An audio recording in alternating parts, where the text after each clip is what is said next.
and kind regards to you. Thank you very much. Thank you, Abdul. Thank you, everyone, for joining me and hearing me. Yeah. Thanks a So, lot. yeah, thank you, sir.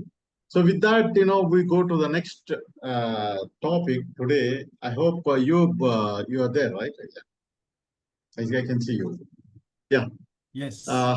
So we had very decent start of the program. It was a fantastic lecture. Now I think we are going to talk about business now. So integrated business planning from S&OP to IBP for enterprise agility. I think this could not be the this could be the best session to start the program from the supply chain point of view. Okay, excellent. And this is one of my favorite topic always. As I was doing S&OP for quite a long time as a S&OP practice head. Okay, so let me introduce Mr. Eyub Rahim. Mr. Eyub is a managing partner of Novo Consulting and a PhD scholar in strategy and operations. He helps Turkish companies expand globally with strong focus on Latin America markets. Eyub is a thought leader in S&OP and supply chain innovation, frequent speaker in global forums. So welcome, Eyub. Thank you. I'd like to hear from you nice insights. Thank you very much. Does my voice sound good? Yeah, it's loud and clear. Yeah. So that's perfect. Hi, everyone, and welcome. Before we dive in, I want to start by thanking Abdul Kadir for that kind introduction and for moderating today's session. I also want to extend my thanks to all of you for joining and to our partners on Data Labs who made this webinar possible. It's great to be part of a global conversation around the topic, as Abdul Kadir mentioned, so relevant today, integrated business planning or IBP. The reality is the business world has changed and planning as we know it has to evolve too. So today I will walk you through how organizations can move from traditional S&OP to a more integrated, agile and strategic planning capability powered by the Novo adaptive S&OP framework and our Sync Plan methodology. So in addition to what Abdul kindly shared, let me give you a bit more background.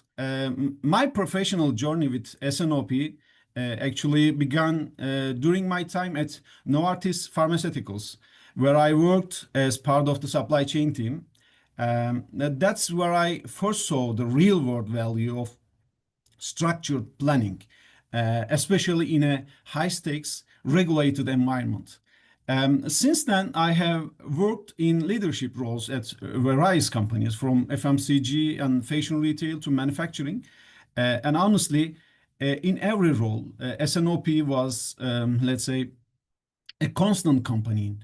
It helped me create alignment between operations and sales, between execution and financial performance. And over time, I started helping other companies do the same as a management consultant at Novo.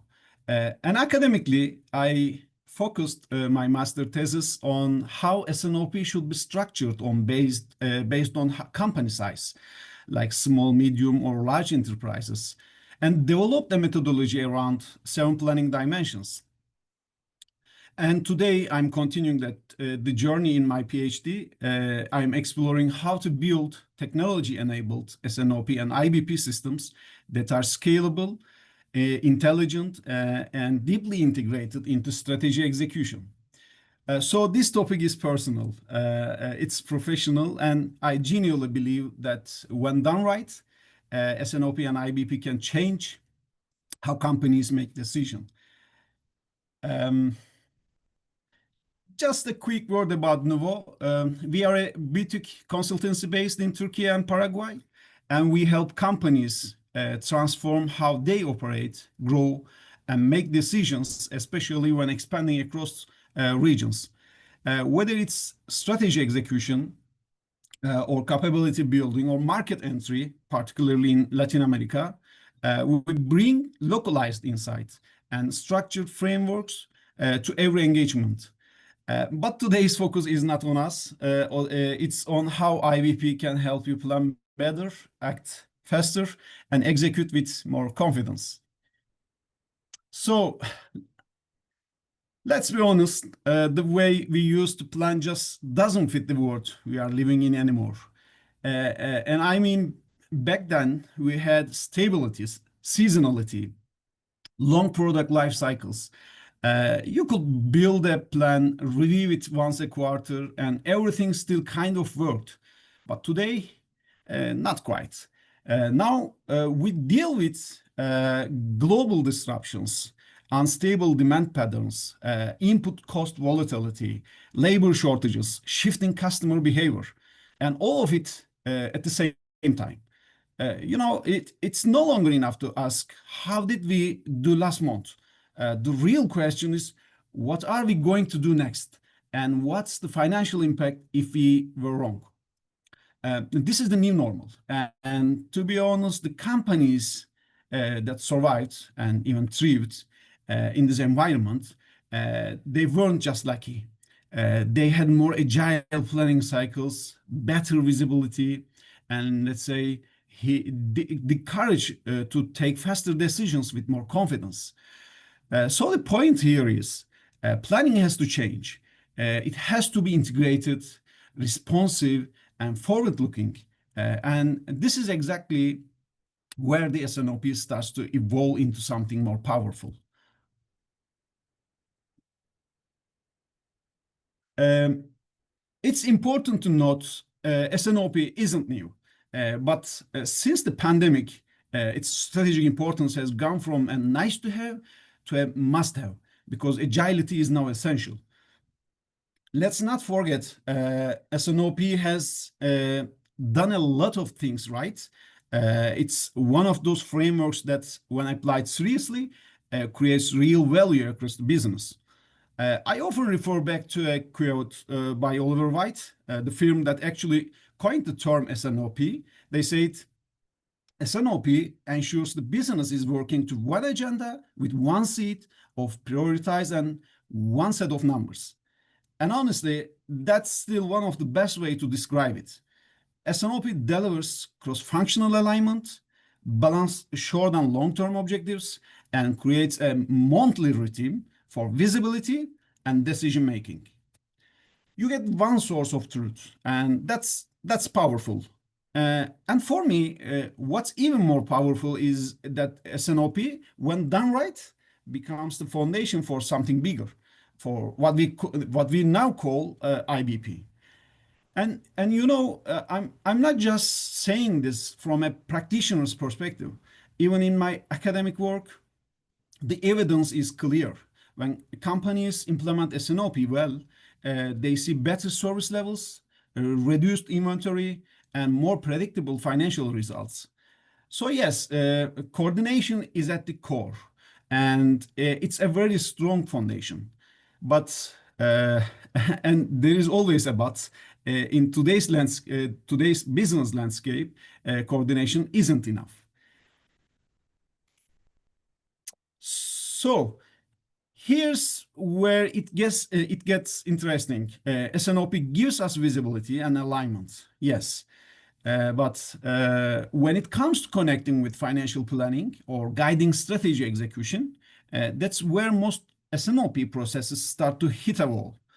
Many times I have seen businesses where the S&OP process runs smoothly every month. Demand review, supply balancing, product updates, all is good. But when you ask, how does this affect your EBITDA forecast? It's silence. Or worse, someone from finance says, we are not part of that meeting.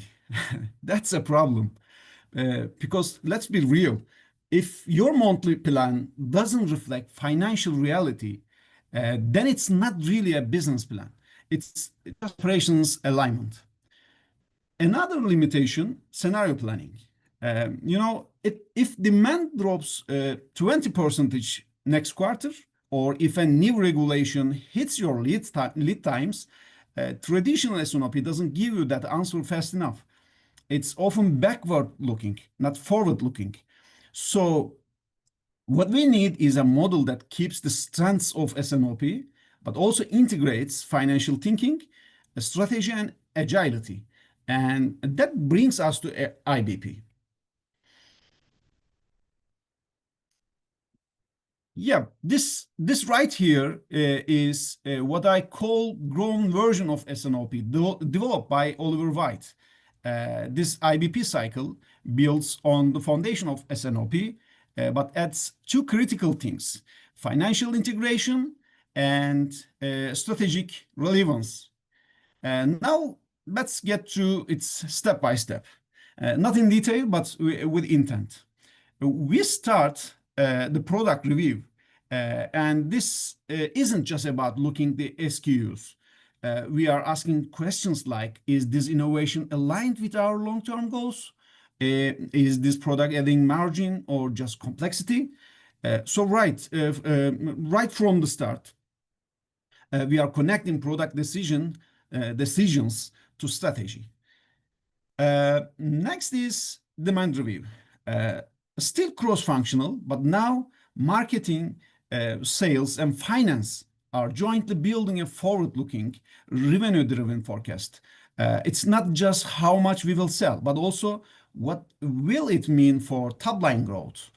Then comes the supply review. And I mean, this is where we ask, can we actually deliver? Do we have capacity, flexibility, resilience? But we also ask, is the way we are supplying profitable, sustainable, and scalable? And the magic really happens in the integrated reconciliation review.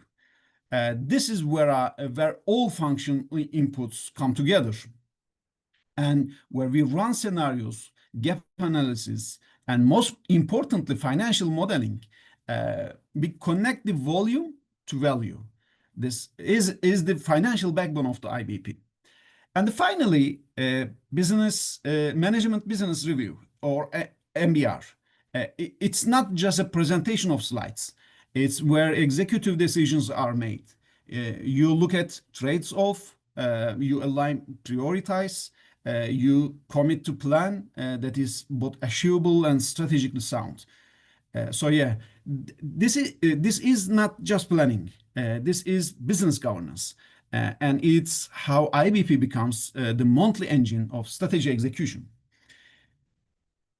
But let me clear, tools and data alone don't deliver IBP. But what makes it sustainable is people and culture, internal ownership, leadership commitment, and ongoing education. These are what turn IBP from a project into a capability.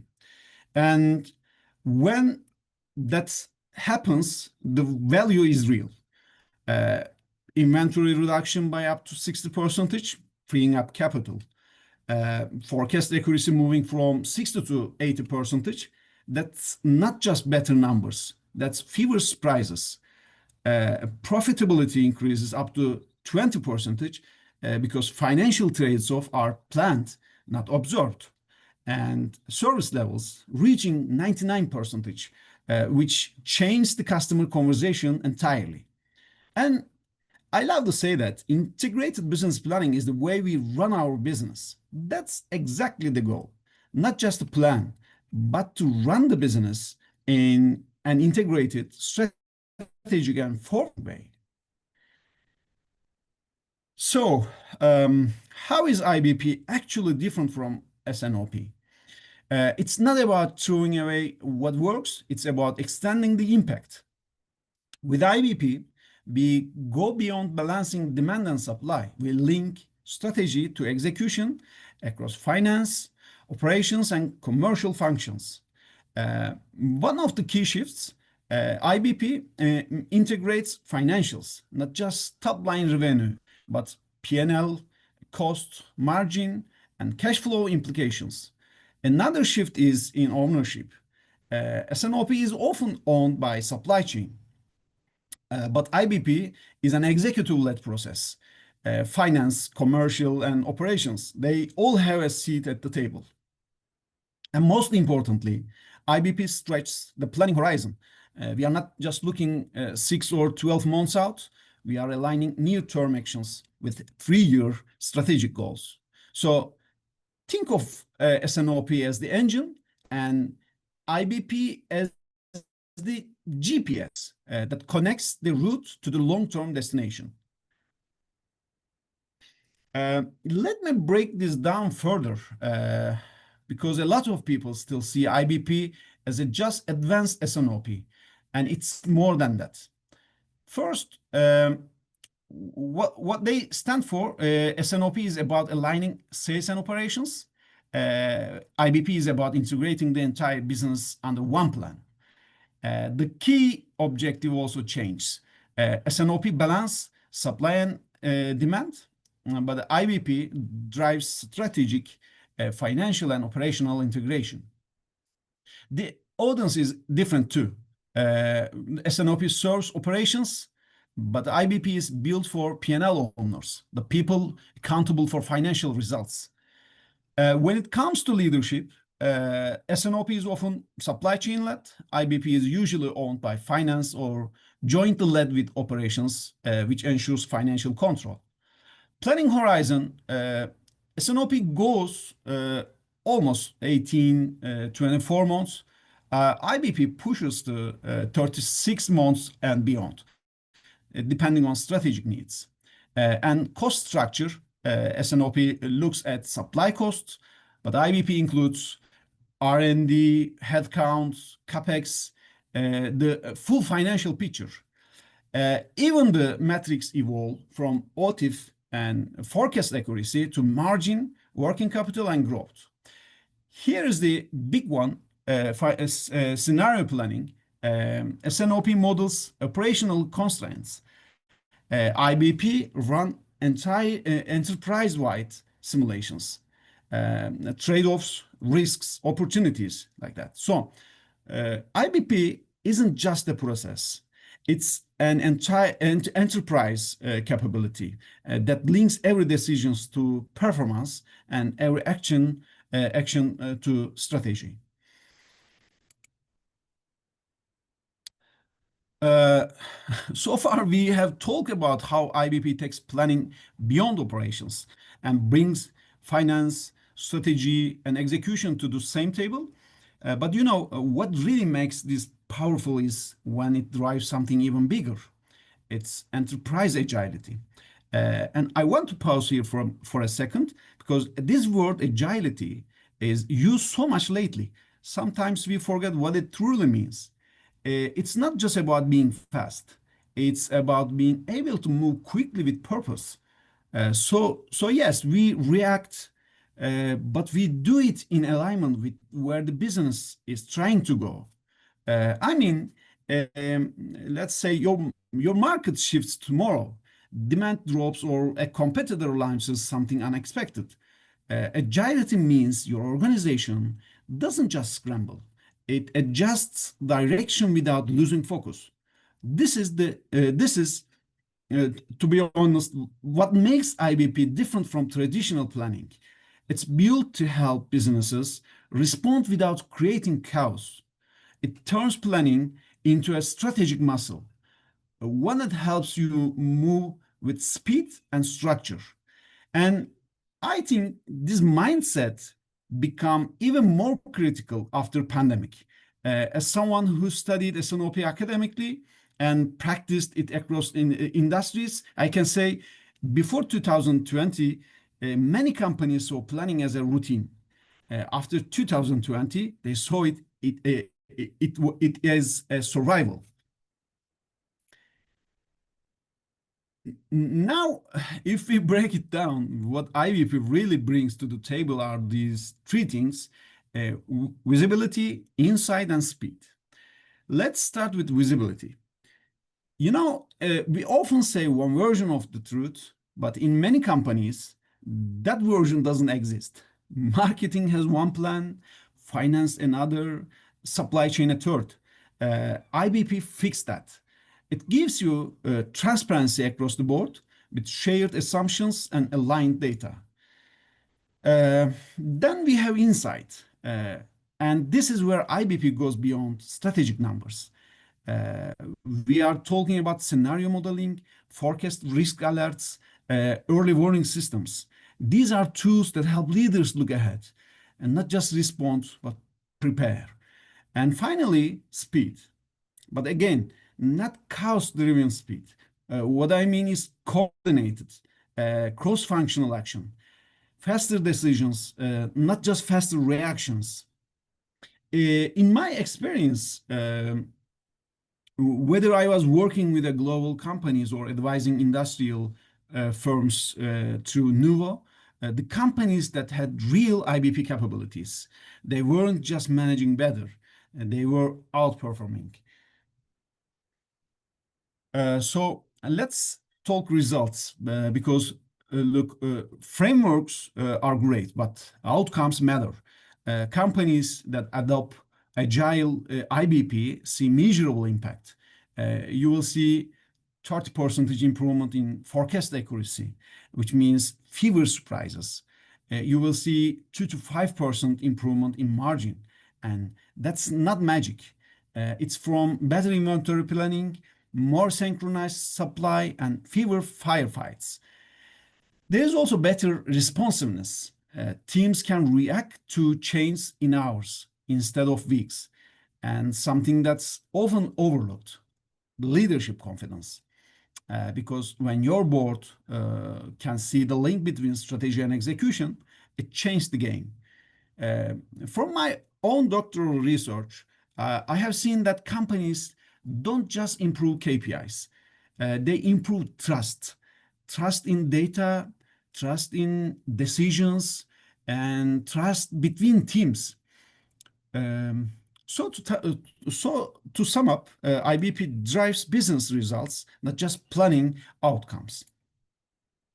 All right, so up until now, we have talked a lot about the evolution of planning, from S&OP to IBP, from siloed functions to enterprise-wide orchestration.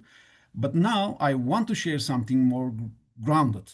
This is the part where we bring together what we have learned, not just from books or research, but from years of practice, real projects, and well, quite a few mistakes too. This is the new adaptive S&OP framework, something we develop over time based on my academic background and real-world consulting work. And actually, I'm introducing it publicly for the first time here today in this webinar. Now, even though it's the first time I'm presenting it in this format, we have been applying it with our clients at Nuvo for a while. It's working.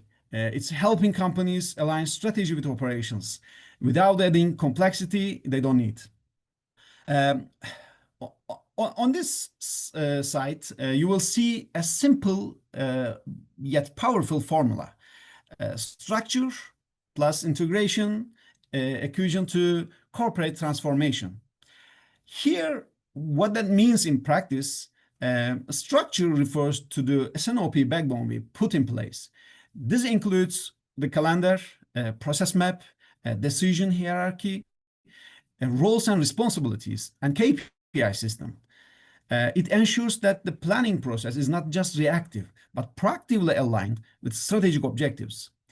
Integration via the sync plan methodology is what brings this structure to life. Sync plan is our validated approach to synchronizing cross-functional plans, demand, supply, finance, product, and strategy. Through dynamic scenario planning, decision frameworks, and technology enablers. It creates vertical and horizontal alignment, ensuring the right conversations are happening at the right time.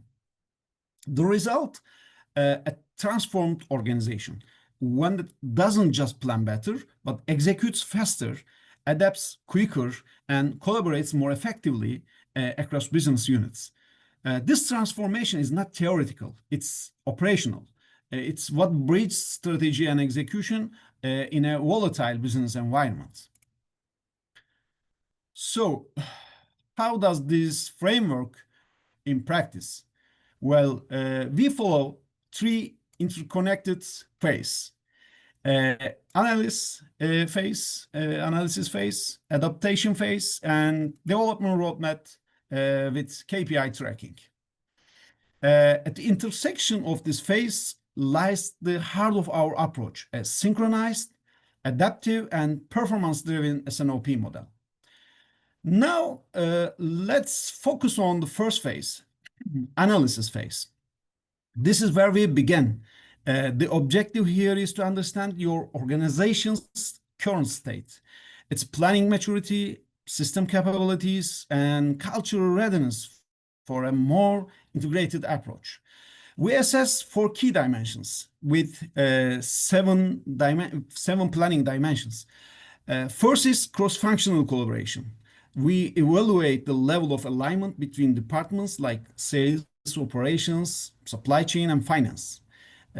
How fluid are your functions? Are decisions made in isolation or as part of an integrated process? The second one is data reliability and availability. We look at how accurate, timely, and accessible your planning data is. Without trustworthy data, even the best design process will fail to deliver results. Third one is current planning system. We examine the tools and platforms you are using. Are they enabling integration and visibility across the business, or are teams still relying on spreadsheets and legacy systems? The last one is leadership involvement. S&OP transformation is not a bottom-up initiative alone. Leadership commitment is so critical. We assess how involved senior executives are in setting the cadence, making decisions, and driving accountability. The analysis phase gives us a clear, unbiased snapshots of where you are today and what needs to be in a place before you can evolve toward integrated business planning. This assessment becomes the foundation for the next phases, where we design your roadmap and activate change. What I love about this is that it turns planning into a journey, not just a one-time fix. All right, so let's talk about how we actually evaluate the current maturity of an organization's S&OP setup in a structured way. In the analysis phase of the NUVO adaptive framework, we focus on 7 core dimensions. These are not just theoretical categories. They are based on the real-world behaviors, habits, and systematic conditions that determine success or failure in S&OP. We begin with the S&OP itself. This is where we have a formalized cycle in place. Are meetings happening with the right cadence, the right flow, and covering demand, supply, and finance holistically? If it is not documented, and if decisions don't follow an escalation path, well, it's not really a process. Then we look at organization and governance. Here we chief responsibilities are clearly defined. Do cross-functional teams know their part? Is the structure actually supporting execution or creating friction? The third dimension is culture and leadership. And to be honest, this one's often underestimated. Leaders need to be actively sponsor the process, not just attend. And more importantly, participants must be engaged, trained, aligned, and ready to contribute. Now, stakeholder collaboration is where we look at how well the partners are working together. Are commercial operations teams aligned or pulling in different directions? Are decisions implemented and tracked? You would be surprised how often things stop right after the meetings end. The fifth one is enough to balance demand and supply. Are financial and operations plans connected? Does the plan reflect long-term strategy?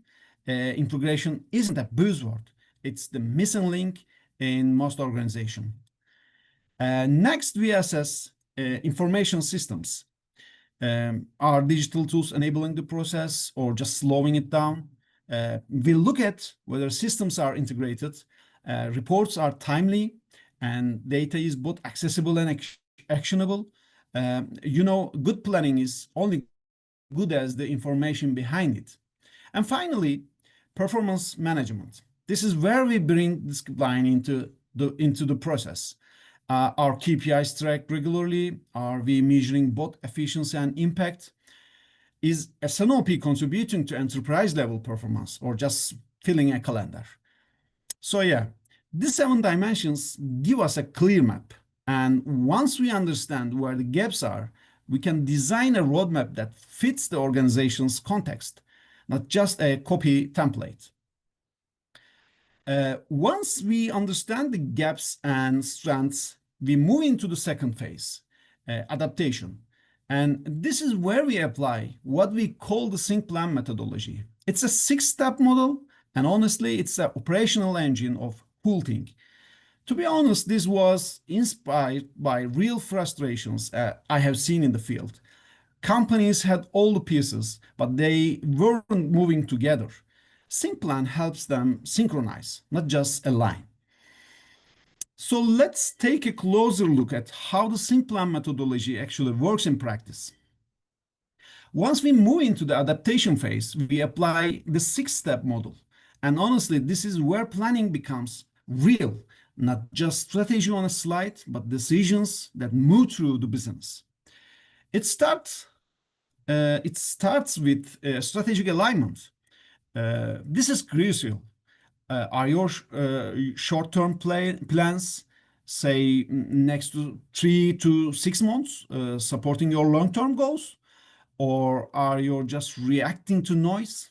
This step ensures that operational plans serve the strategy, not to the other way around.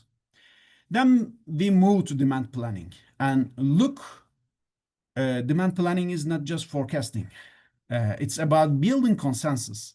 We bring together data, market signals, and cross-functional insights to arrive at a plan that people actually believe in. The third one is supply and capacity planning. Here we ask, can we deliver what we planned?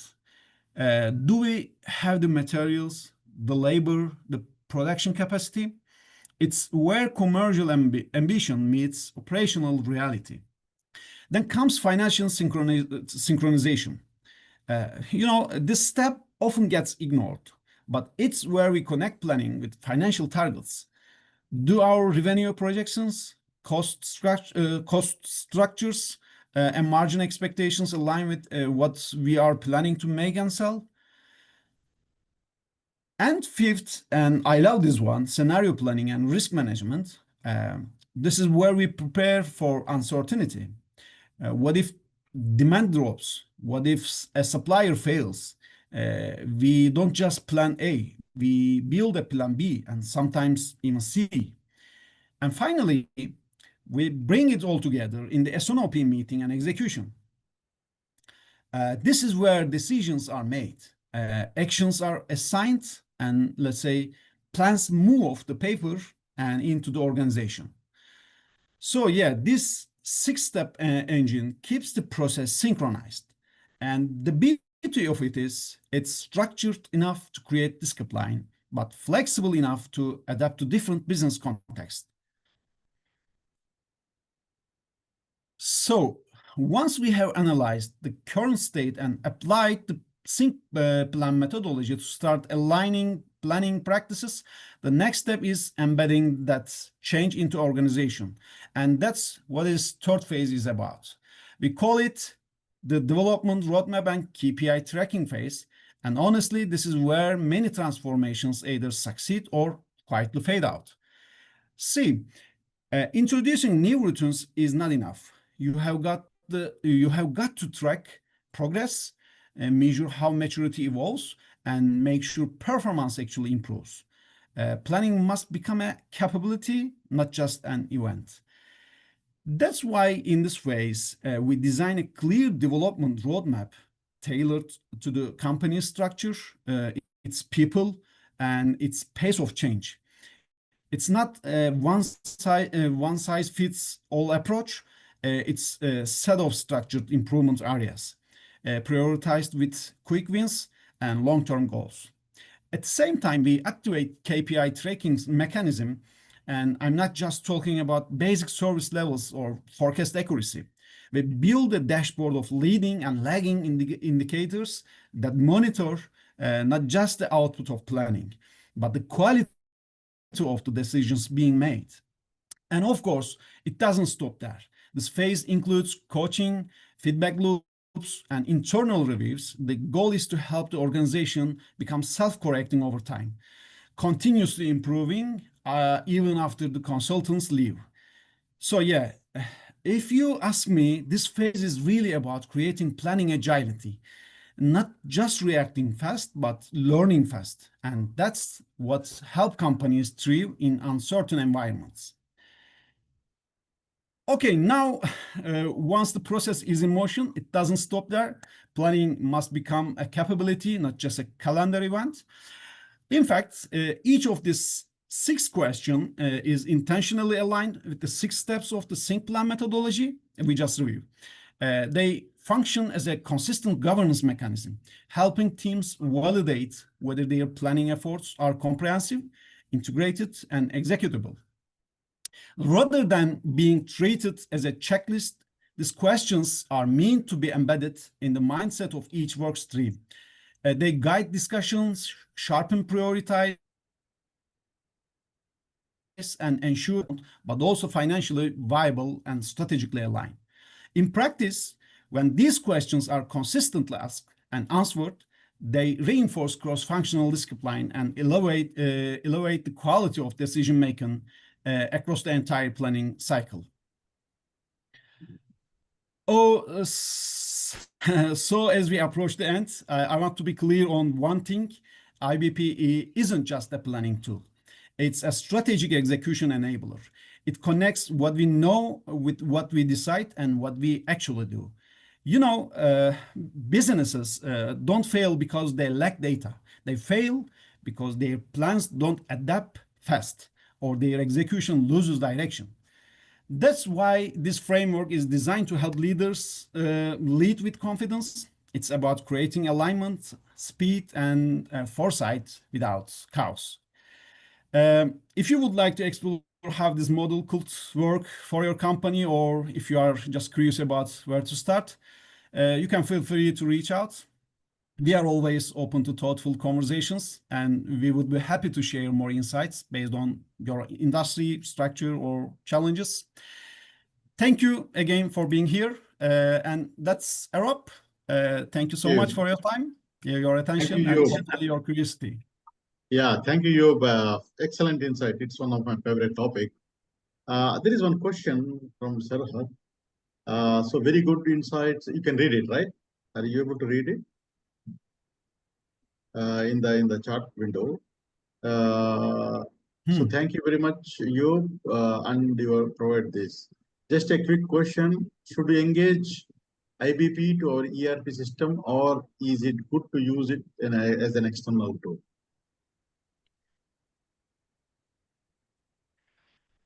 Yeah, that's a good question. This is a very relevant and frequently asked question, especially now when there is so much noise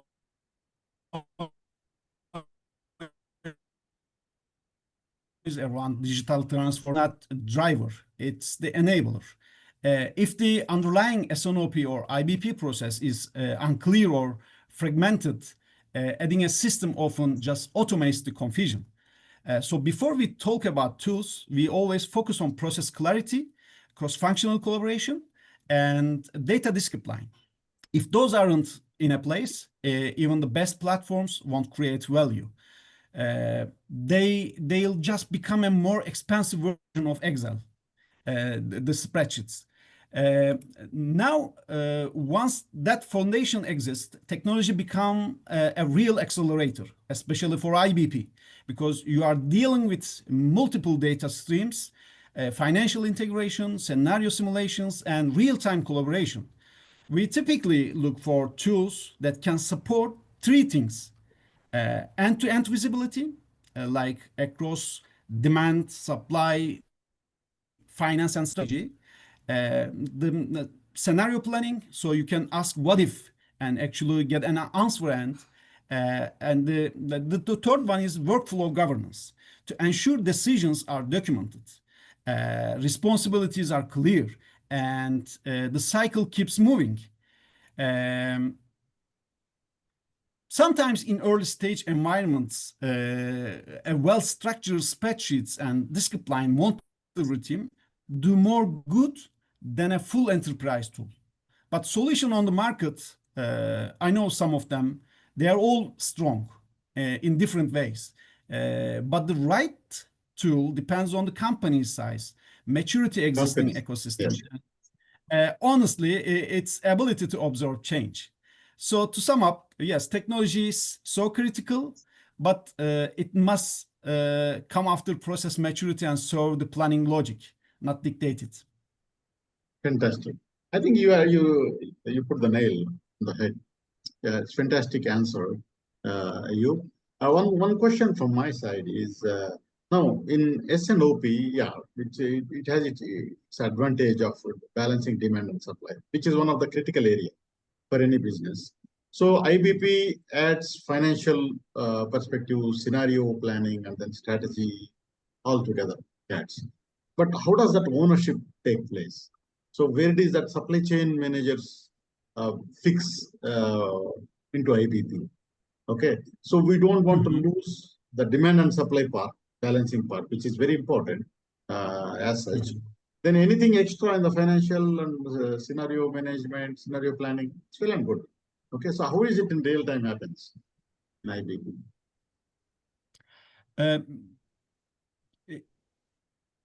This is probably one of the most common and most underestimated challenges in the S&OP transformation. Functions are used to operating independently. Introducing a cross-functional planning model can feel like a threat. It challenges habits, ownership boundaries, even power dynamics. So yes, resistance is natural and sometimes quite strong. But here's the thing: most resistance doesn't come from bad intentions. It's come from uncertainty. People aren't resisting the process itself. They are resisting what it might mean for their role, their influence, their workflow. That's why the first step is not process design. It's stakeholder alignment. We spend time understanding what each function values, what they fear losing, and how S&OP can actually serve their objectives. When people start to see the S&OP helps them solve their own problems, whether it's forecast visibility, smoother production, or better customer service level, or financial agreement, engagement starts to build. Another key lever is co-creation. We don't just drop a standard model into organization. We involve key actors from sales, supplies, and finance, even HR or IT when needed, in shaping the process. That way, it's not something being imposed. It's something being built together. And finally, a quick wins. We always design the first almost 90 days to show tangible value. It could be fewer urgent orders, improved forecast accuracy, or just better meeting structure. Once people experience the benefit, resistance usually gives way to momentum. I mean, in short, you don't fight resistance head on. You just listen, engage, and show value early. That's what turns skepticism into sponsorship. I mean, it's not about financing role to include it. It's about clarity from uncertainty. Excellent. So thank you, Eyub, for insightful lecture, and it's very important business process, IBP, which is very useful for every organization. I know the value because I have been S&OP process owner for quite some time when I was in corporate life. So that is something which become the steering for an organization.